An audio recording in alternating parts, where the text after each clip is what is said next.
नमस्कार दोस्तों, मैं हूं आपका दोस्त और आप देख रहे हैं ब्लैक फाइल, जहां हर दिन हम आपके सामने लेकर आते हैं एक ऐसी सच्ची कहानी जो सुनकर हर किसी की रूह कांप जाती है।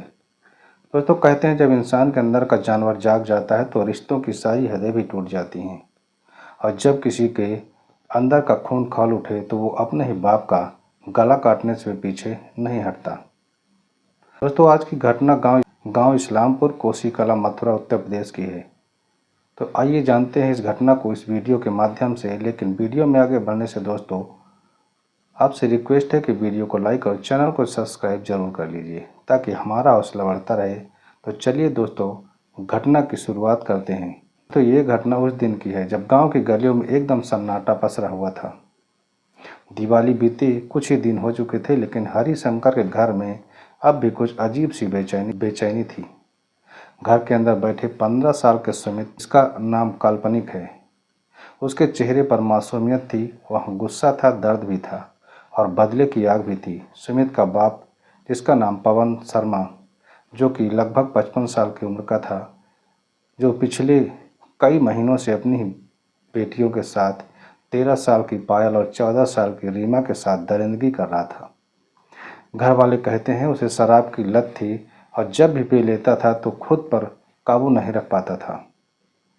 कई बार माँ ने समझाया, के बुजुर्गों ने भी डांटा फटकारा, लेकिन पवन की जिंदगी खत्म नहीं हुई।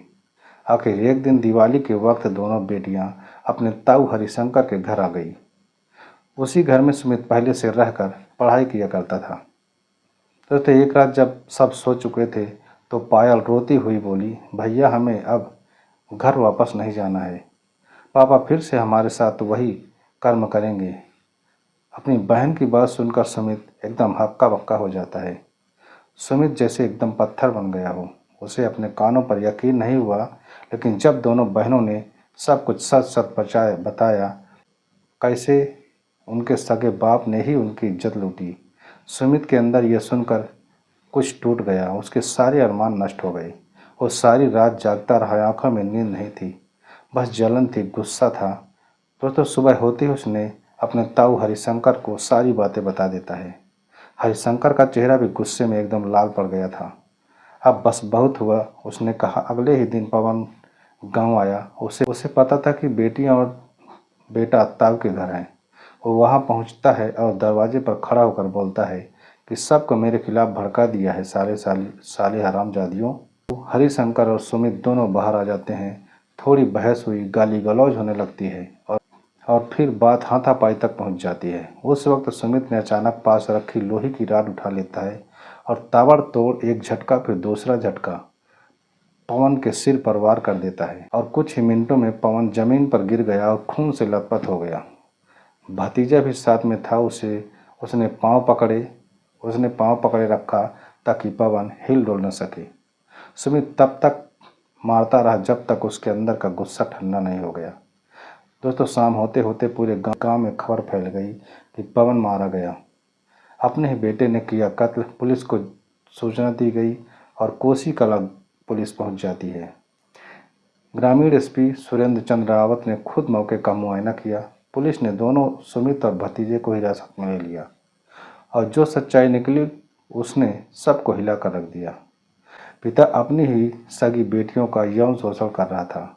बेटियों ने अपने भाई को सब कुछ बताया और फिर बेटे ने बाप की हत्या कर दी। गांव के लोग अब भी बात करते हैं कि कोई कहता है सुमित ने गुनाह किया है, कोई कहता है उसने तो इंसाफ किया है। लेकिन ये सच है कि उस रात एक बेटे ने बाप को नहीं मारा, उसने एक दरिंदे को खत्म किया था। कहते हैं जब कानून देर करता है तो खून बोल उठता है, और जब एक बेटा अपने बाप को नहीं बल्कि उस दरिंदे को मार देता है जिसने उसकी बहनों की इज्जत लूटी थी, तो सवाल उठता है कि गुनाह किसने किया। कोसी कला पुलिस स्टेशन, रात के करीब 11 बज चुके थे। थाने के अंदर एकदम सन्नाटा पसरा हुआ था। टेबल पर रखा बल्ब टिमटिमा रहा था।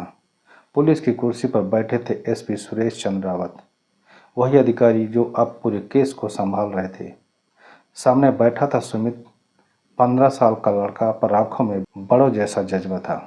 वो सिर झुकाए बैठा था, हाथों पर सूख चुका खून था, चेहरे पर थकान नहीं, एकदम ठंडापन था।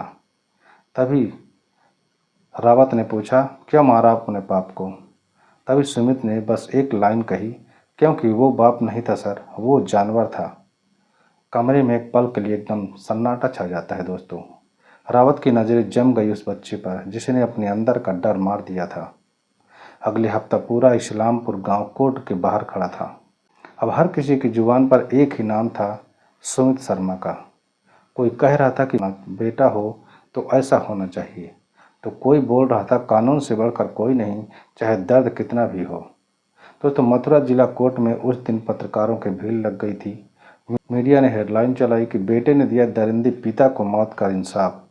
जज साहब ने फाइल खोली, सबूत देखे, रिपोर्ट पढ़ी। मेडिकल रिपोर्ट साफ थी, दोनों बेटियों के साथ शोषण हुआ था और एफआईआर में साफ लिखा हुआ था कि पवन के खिलाफ पहले भी शिकायत दी गई थी, लेकिन लोक लाज के डर से वापस ले ली गई थी।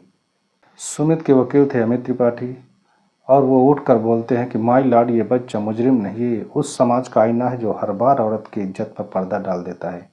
आज अगर इसने अपने बाप को मारा है तो इसने कानून को नहीं, जमीर को जिंदा रखा है। तभी पूरा कोर्ट चुप हो जाता है, यहाँ तक कि जज भी कुछ सेकंड के लिए नज़र झुकाकर सोच में पड़ गए। सुमित को जुवेनाइल होम भेज दिया गया। वहाँ के गार्ड बताते हैं कि वो बच्चा हर रोज़ अपनी बहनों के लिए पूजा करता है और कहता है कि अब वो डर में नहीं जिएंगी। वो अब भी किसी से ज़्यादा बात भी नहीं किया करता, बस रात को छत की तरफ देखता रहता है और अपने आप ही कुछ न कुछ बड़बड़ाता रहता है। पापा, अगर आप बाप होते तो मैं आज जेल में नहीं होता। इस्लामपुर गांव अब दो हिस्सों में बढ़ गया था।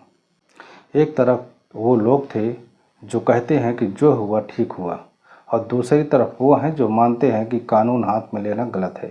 लेकिन दोस्तों, हकीकत ये है कि हर घर में अब लड़कियों को समझाया जा रहा है कि डरना मत, अगर गलत दिखे तो बोल देना। पायल और रीमा अब अपनी माँ के साथ दूसरे गांव में रहा करती हैं। स्कूल में नाम उनका बदल दिया गया है ताकि कोई पहचान न सके। लेकिन जब भी कोई पूछता है कि तुम्हारे पापा कहाँ हैं, तो पायल बस इतना ही कहती है कि वो मर चुके हैं और उनके साथ हमारी शर्म भी मर चुकी है। दोस्तों, उत्तर प्रदेश के मथुरा जिले में हुए इस केस ने पूरे देश को हिला दिया है। एक तरफ इंसाफ की बात करने वाला कानून है और दूसरी तरफ वो खून है इंसाफ खुद कर लिया। क्या इस बेटे को हीरो कहा जाए या कातिल? दोस्तों, ये थी आज की कहानी। दोस्तों, यह कहानी आपके लिए सिर्फ एक घटना नहीं बल्कि एक सीख है। हमारा मकसद आपको डराना या किसी का दिल दुखाना नहीं, बल्कि आपको सतर्क और जागरूक बनाना है। दोस्तों, दुनिया में बहुत कुछ ऐसा होता है जिससे हम एकदम अनजान रहते हैं, लेकिन अगर हम सतर्क रहें तो कई मुसीबतों से बच सकते हैं। दोस्तों, अगर आपको यह वीडियो पसंद आया हो तो इसे लाइक करें और अपनी राय हमें कमेंट में बताएं। और हाँ, अगर आपने अभी तक हमारे चैनल को सब्सक्राइब नहीं किया है तो वीडियो को लाइक और चैनल को सब्सक्राइब जरूर कर लीजिए। तो दोस्तों, मिलते हैं अगली नई और सच्ची कहानी के साथ। तब तक अपना और अपनों का ख्याल रखें। वीडियो देखने के लिए आपको बहुत बहुत धन्यवाद।